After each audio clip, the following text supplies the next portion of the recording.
Where there's thunder, there's lightning. John Nada. I mentioned this in another podcast that I did previously, but I just feel like it's necessary to bring up again to hammer home the point. There was an acquaintance of mine that passed away this past week. Now, he wasn't somebody I was real close to or knew all that well, just a guy that you would see around town in passing. And about a day or two before he passed away, we had seen him in McDonald's where he normally got his breakfast in the morning. Looked bright, looked healthy, was joking around. And then a day or two later, out of nowhere, has a heart attack. I didn't know him well. It illustrated to me again the point, and a point that I made in an earlier video, so I'm not going to belabor the point that much here. But the idea that any minute could be your last. So use your time wisely because you never know. 1 minute you're here, you're happy, you're healthy, and then the next minute, gone. And not only that, but I've been having this feeling lately, and I've always wondered if others experienced this. I had to be quite certain that they did. But this is something that has been a part of my life for a long time, as long as I can remember. And that's this weird feeling of nostalgia that seems to preoccupy my mind from time to time.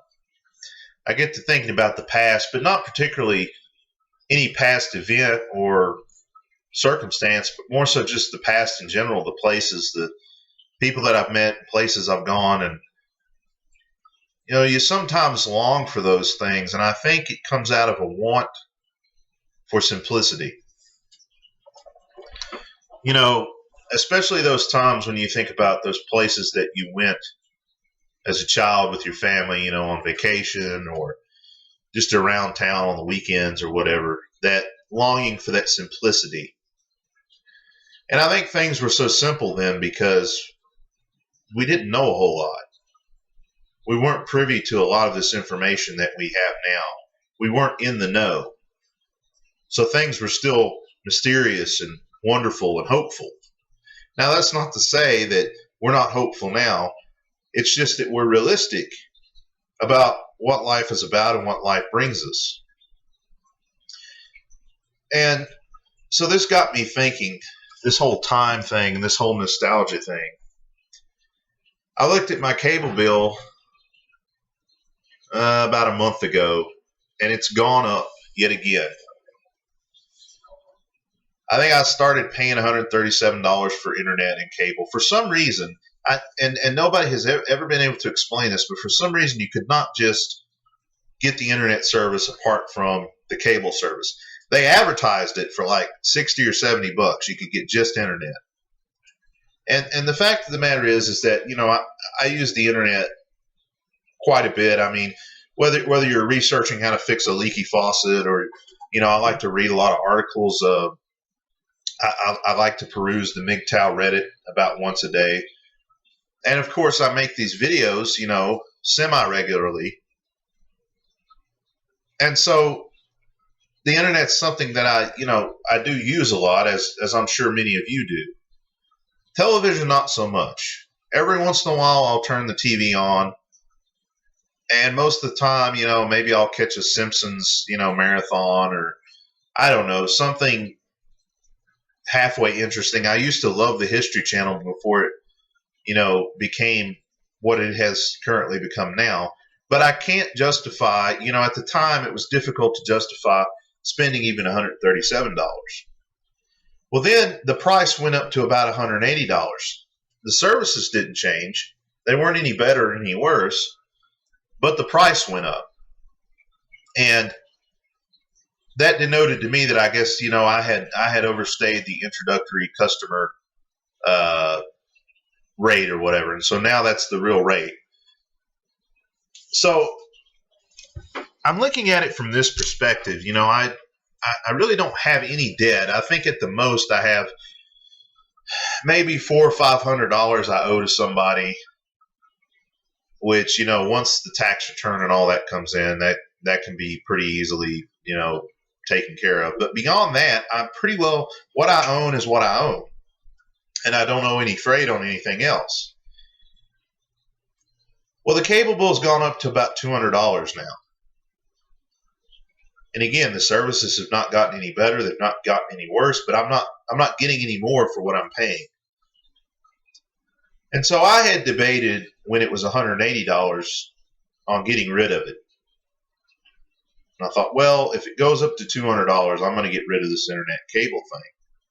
Now, I'm hoping that maybe I can get just the internet and pay just for the internet. Because, I mean, I'm looking at it like this.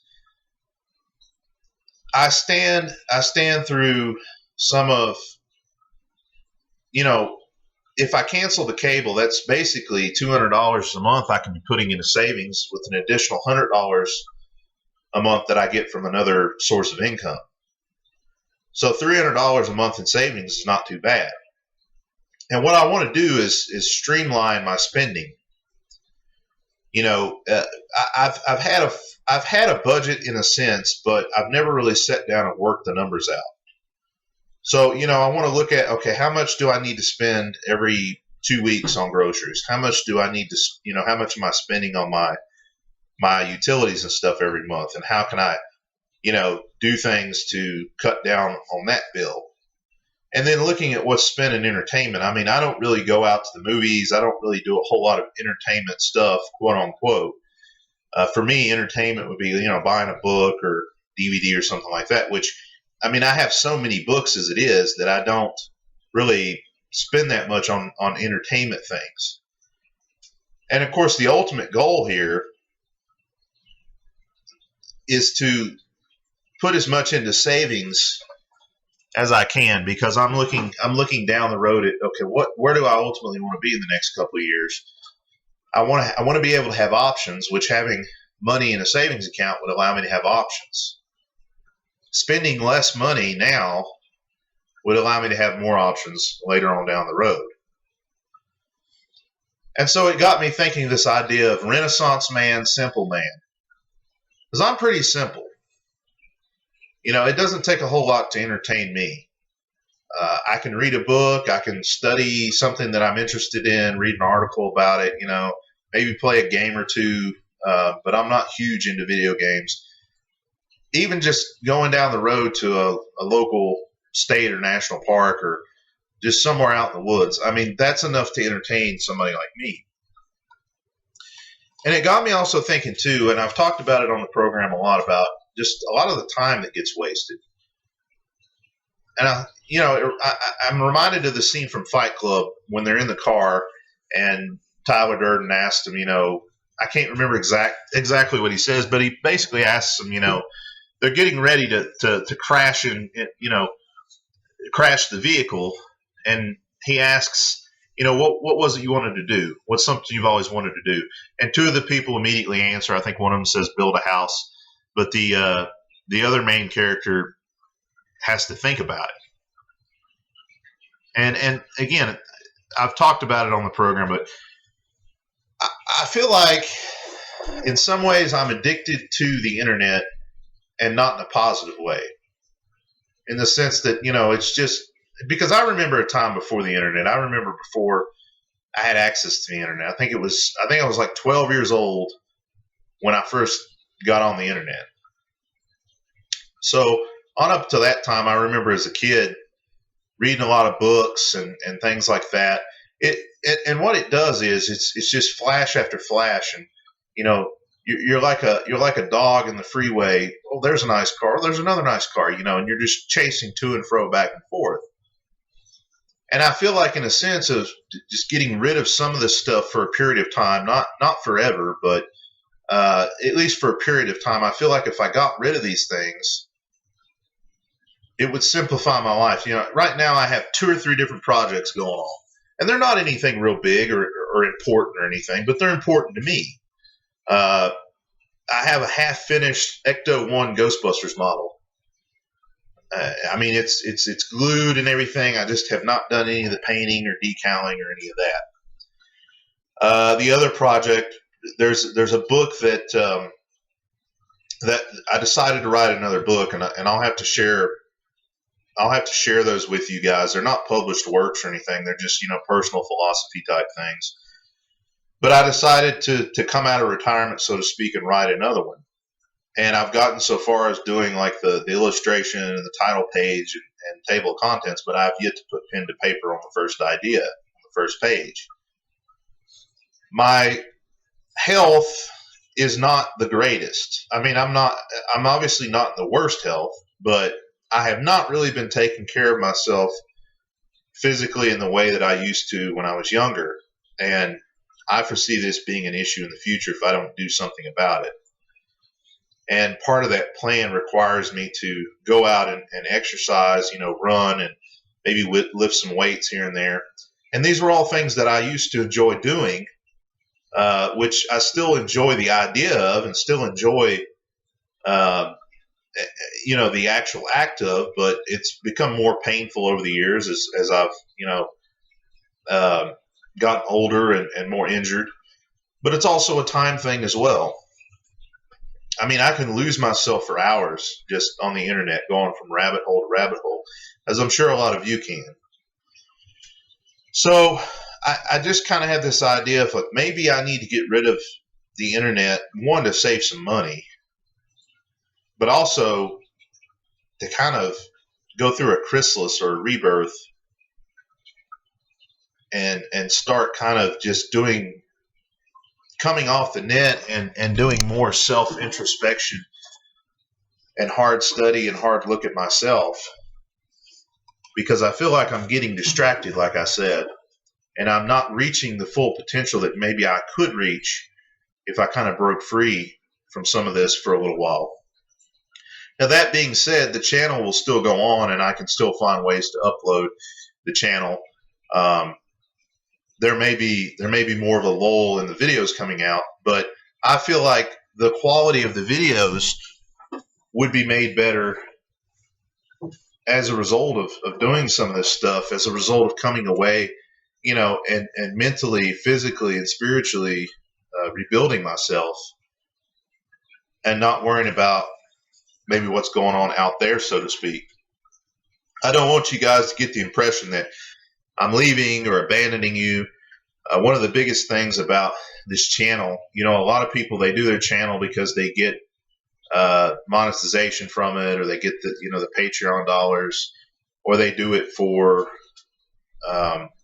the attention or the status, or to get their name out there and be some sort of minor league celebrity. Probably the best thing that I've gotten out of this channel has been hearing from you guys and how much it has helped you to hear from me. And not that I'm some guru or spiritual master or leader or anything like that, because as much as I've maybe helped you guys have helped me. Some of the comments have really been some of the most insightful things, that I have seen. I mean, there's a lot of wisdom out there. I don't want you guys to think that I have, all the answers, or I have some kind of special knowledge. You guys have just as many great and wonderful answers for me as I've had for you. And like I said, I really appreciate the privilege it's been to get to help a lot of you guys out and work and reason together through this life with you guys. So as long as I have a voice, as long as I have a platform, I will definitely continue to put out content, because as much as you guys might think you need to hear it from me, I think there's a lot to be said about the support and stuff that I get from you guys as well. That being said, I would encourage all you guys to look at maybe the distractions and things in your life, things that might be holding you back from your full potential, be it a person or a thing or whatever. And don't be afraid to confront those things and put together some sort of a plan, because I think, like I said, this life is short. And the journey of self-discovery is one of the most rewarding things I think that a person can undergo. I mean, there's no money, there's nothing of value out there that can buy that. It can only be done through the hard work in the field. And with that being said, go your own way or don't. The choice is yours.